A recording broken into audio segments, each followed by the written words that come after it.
दिनांक 31 जुलै 2025 रात्रीचे 11 वाजून गेले असतील. तोच एक अधिसूचना आली. महाराष्ट्राच्या राज्यपालांच्या नावाने आलेल्या या अधिसूचनेत सांगण्यात आलं होतं की दत्तात्रय भरणे यांच्या नावापुढे असणारा क्रीडा व युवक कल्याण अल्पसंख्याक विकास या मजकुराऐवजी कृषी मजकूर करण्यात येईल. तसेच माणिकराव कोकाटे यांच्या नावापुढे कृषीऐवजी क्रीडा व युवक कल्याण अल्पसंख्याक विकास असा उल्लेख करण्यात येईल. वास्तविक दिवसभर कोकाटेंचं कृषीमंत्रीपद जाणार अशा बातम्या चालूच होत्या. मी पुन्हा येईल ज्युनियर म्हणून धनंजय मुंडे मंत्रिमंडळात येतील असंही बोललं जात होतं. दुसरीकडे संजय राऊत यांनी महाभारतातल्या संजयपेक्षा एक पाऊल पुढे टाकत भविष्यवाणी करण्यास सुरुवात केली होती. त्यांनी जुलै महिन्यातच ऑगस्टची सुरुवात मंत्र्यांचे विकेट पडण्यापासून होईल असं भाकीत केलं होतं. विधान भवनात रम्मी खेळणं कोकाटेंच्या अंगलटी आलं.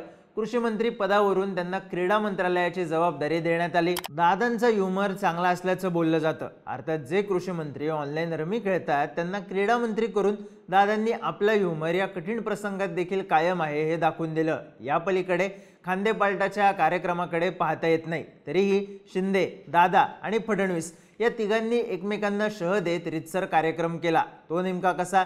या खांदेपालटामागे राजकीय गेम काय झाली समजून घेऊया या व्हिडिओतून. नमस्कार, मी चिन्मय आणि तुम्ही पाहताय बोलभिडू. सुरुवात करूया ती बातम्यांपासून. रम्मी खेळणारे कोकाटे चर्चेत आले होते. अर्थात हे प्रकरण वाढलं ते सूरज चव्हाणांच्या कृतीमुळे. राजकारणात मुरलेल्या सुनील तटकरेंनी कॅमेरासमोर छावा संघटनेला प्रतिक्रिया देणं टाळलं. मनातून जरी तटकरेंना या कृतीचा राग आला असला तरीही प्रत्युत्तर दिल्यानंतर काय होऊ शकतं याचा अंदाज तटकरेंना आहे. पण नवख्या असलेल्या सूरज चव्हाणांना ही गोष्ट एकनिष्ठतेचा निकष दाखवण्याची संधी वाटली. इथे नवखे असणारे सूरज चव्हाण फसले आणि विकेट देऊन बसले.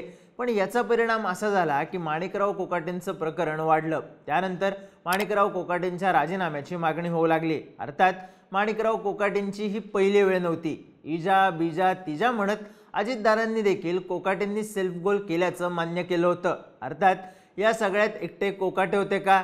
तर नाही. डान्सबार प्रकरणात योगेश कदम हे राज्याचे गृहराज्यमंत्रीच अडचणीत आले होते. गृहराज्यमंत्र्यांच्या मातोश्रींच्या नावाने डान्सबार असणं ही तुलनेत गंभीर गोष्ट. पण कदमांची विकेट गेली नाही.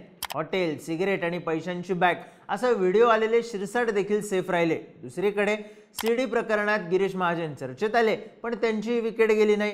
सलग दुसरी विकेट गेली ती अजित पवारांची. धनंजय मुंडेंची विकेट गेल्यानंतर आता कोकाटेंची विकेट जाणार हे स्पष्ट होतं. पण त्याचसोबत आमच्यासोबत ते पण येऊ देत म्हणून अजित पवार एकनाथ शिंदेंच्या पक्षाची देखील एक विकेट काढण्याच्या तयारीत होते. असो तर नेमकं कोणी कसं खेळलं हे पुढे बोलूच. तुर्तास बातम्यांचा अंदाज लावू. तर अगोदर घडामोडी सांगतो. बुधवारी रात्री म्हणजे परवा रात्री एकनाथ शिंदे दिल्लीला गेले. आपल्या मुलाच्या म्हणजे खासदार श्रीकांत शिंदे यांच्या घरी त्यांनी मुक्काम केला. 9च्या सुमारास त्यांनी आपल्या गटाच्या खासदारांसोबत मीटिंग केली आणि त्यानंतर निक्सॉन गाडीतून ते रवाना झाले. इथून ते पटेल चौक मेट्रो स्टेशनपर्यंत गेले. पण तिथून ते नेमके कोणाकडे गेले याची खात्री नाही. या ठिकाणाहून अमित शहांकडे जाता येतं, नितीन गडकरींकडे जाता येतं, JP नड्डा यांच्याकडे जाता येतं आणि शरद पवारांकडे देखील जाता येतं. आता या 4 जणांपैकी ते कुठे गेले असतील याचा अंदाज आपण लावू शकतो. रात्री 11:30च्या दरम्यान या घडामोडी झाल्या. मधल्या काळात सुनील तटकरे अमित शहांना काहीतरी सांगण्याचा प्रयत्न करत असल्याचा व्हिडिओ देखील आला. अमित शहा आपल्या कामात आहेत पण सुनील तटकरे काहीतरी बोलतात आणि अमित शहांच्या चेहऱ्यावरचे हावभाव बदलतात असा व्हिडिओ जाहीर झाला. त्यानंतर दुसऱ्या दिवशी म्हणजे गुरुवारी सकाळी राज्याचे मुख्यमंत्री देवेंद्र फडणवीस राज्यपालांना भेटले. त्यानंतर वर्षा या शासकीय निवासस्थानी स्वतः अजित पवार धावून गेले. इथे देवेंद्र फडणवीस आणि अजित पवार यांच्यात चर्चा झाल्याचं बोललं गेलं. ही चर्चा कोकाटेंच्या संदर्भातून असल्याच्या चर्चा होत्या. त्यानंतर सह्याद्री अतिथीगृह इथे अजित पवार आणि सुनील तटकरे पोचले.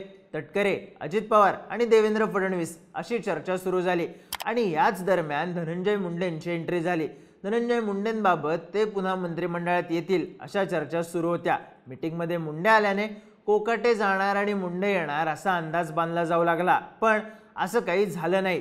पण एका मागोमाग एक झालेल्या या मीटिंग नंतर कोकाटेंची विकेट पडणार याचा अंदाज लावला जात होता. माध्यमांनी देखील सूत्रांच्या हवाल्याने खांदेपालट होणार असं सांगण्यास सुरुवात केली.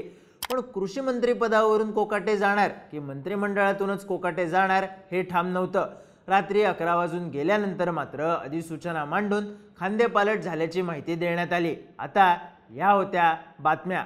महत्त्वाचा मुद्दा इथे कोणी कोणाची गेम केली आणि या तिघांपैकी कोण जिंकतंय हा आहे। तर सुरुवात करूया एकनाथ शिंदेपासून। शिंदेच्या किमान 2 विकेट जाणार होत्या, त्यातले एक नाव होतं योगेश कदमांचं आणि दुसरं होतं शिरसाटांचं। कदाचित भाजपलाच या दोन्ही विकेट घ्यायच्या होत्या। योगेश कदम महत्त्वाचं नाव नसलं तरी शिवसेनेतले जे महत्त्वाचे नेते एकनाथ शिंदेसोबत आले त्यातलं रामदास कदमांचं नाव मोठं। पुण्याच्या स्वारगेट प्रकरणानंतर योगेश कदमांनी भेट देऊन गृहमंत्र्यांच्या कारभारात हस्तक्षेप केला होता। अर्थात गृहराज्यमंत्री म्हणून योगेश कदम असले तरी या खात्याचा मुख्य कारभार देवेंद्र फडणवीसांकडे आहे। फडणवीसांच्या खात्यातला हस्तक्षेप फडणवीसांच्या किती पचनी पडला असेल हे समजून घ्यायला हवं। पण यानंतर थेट योगेश कदम यांच्या मातोश्रींच्या नावावर असणाऱ्या डान्सबारवर पोलीस कारवाई झाली। ही कारवाई देखील डान्सबार कोणाचा हे माहिती असल्यामुळेच करण्यात आल्याचं बोललं गेलं। कारवाई होऊ नये चर्चा नव्हती, पण ही चर्चा ठाकरे गटाने आत्ताच्या अधिवेशनात केली। पर्यायाने शिवसेनेचे एकनिष्ठ आणि शिंदेसोबत आलेले कदम कुटुंब डॅमेज झालं।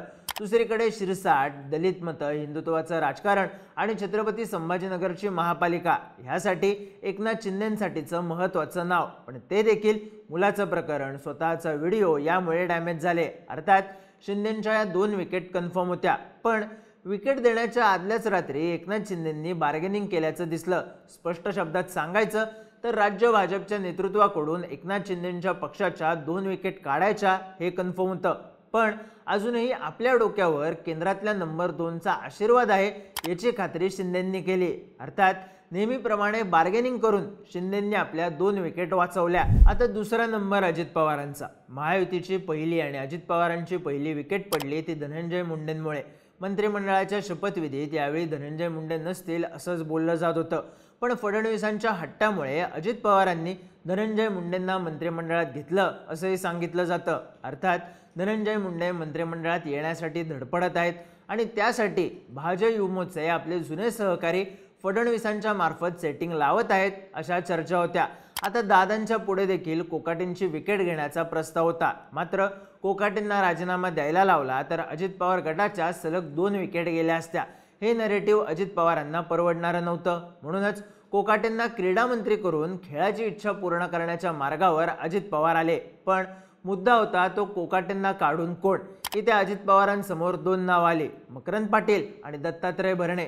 तर राज्य भाजपच्या नेतृत्वाकडून मुंडेंनाच परत घ्यावं असा प्रस्ताव आल्याचं बोललं गेलं, पण अजित पवार धनंजय मुंडेंना परत घेण्याच्या तयारीत नसल्याचं दिसून आलं। एकतर मुंडेंना परत घेतल्यास मराठा समाजाचा रोष अंगावर घ्यावा लागेल, दुसरीकडे मनात नसताना भुजबळ आले, आता मनात नसताना मुंडे आले तर पक्षातल्या सहकाऱ्यांना अजित पवार भाजपसमोर शरणागती पत्करत असल्याचा मेसेज देखील जाईल। थोडक्यात मुंडे अजित पवारांना नको होते, पण मुंडे परत येणार अशा बातम्या आल्याच। पर्यायाने अजित पवारांनी मकरंद पाटील या मराठा नावापुढे असणारा आपला कौल दत्तात्रय भरणे या ओबीसी नावाकडे शिफ्ट केला। अर्थात इथे दादा जिंकले नाहीत, पण 26/11 नंतर आबांचा राजीनामा घेऊन विलासरावांच्या राजीनाम्यापर्यंत पोहोचणाऱ्या सिनियर पवारांची खेळी अजित पवार खेळतायत का असं म्हणता येतच।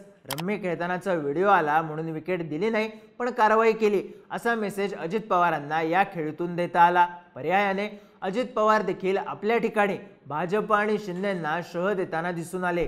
आता तिसरा नंबर मुख्यमंत्री देवेंद्र फडणवीसांचा। या डावात फडणवीस जिंकले का तर बऱ्याच गोष्टी हो आणि नाही यावर येऊ शकतात।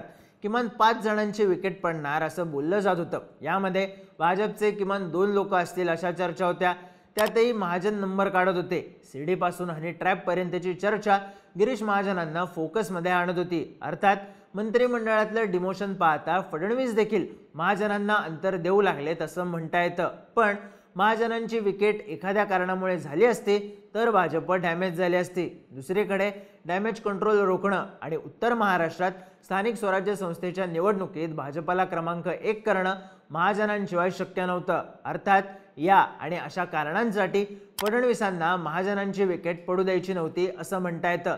मात्र त्याच वेळी शिंदेच्या आणि दादांच्या विकेट पडणं फडणवीसांच्या आणि भाजपच्या फायद्याचं ठरलं असतं। एक हाती भाजप या सूत्रात सहकारी पक्ष बाद होत भाजपच एकमेव पर्याय म्हणून पुढे येणं राज्य नेतृत्वासाठी महत्त्वाचं ठरू शकतं। अर्थात असं करत असताना मुंडेंना काहीही करून दादांनी एंट्री न देणं भाजपच्या नेतृत्वासाठी शह देण्याचाच प्रकार असल्याचं बोललं जातंय। असो, पण काहीही करून केंद्राकडून पडणारी विकेट वाचवून फडणवीसांनी किमान डॅमेज कंट्रोल केलं असं आपल्याला म्हणता येतं। थोडक्यात खांदेपालट ही सत्ताधाऱ्यांची आपापसातली स्पर्धा होती, जिथे पुरेसं डॅमेज होऊ नये शिंदेंनी नेहमीप्रमाणे तहात विजय मिळवला। दुसरीकडे किमान तडजोड करत, मुंडेंना टाळत, राजीनामा टाळत अजित पवारांनी बॅलन्स राखला आणि भाजपसाठी सहयोगी पक्षांनी डॅमेज होण्याचा कार्यक्रम आटोपला असं म्हणता येतं। अर्थात रम्मीच्या या खेळात प्रत्येकाने आपापला डाव खेळताना आपण खेळातून बाद होऊ नये याची काळजी घेतल्याचं आत्ता तरी दिसतं। बाकी विकेट जाण्याचा हा खेळ मात्र चालूच राहणार आहे। यात इजा बिजा होऊन तिजा कोणाचं होतो हे पाहणं महत्त्वाचं।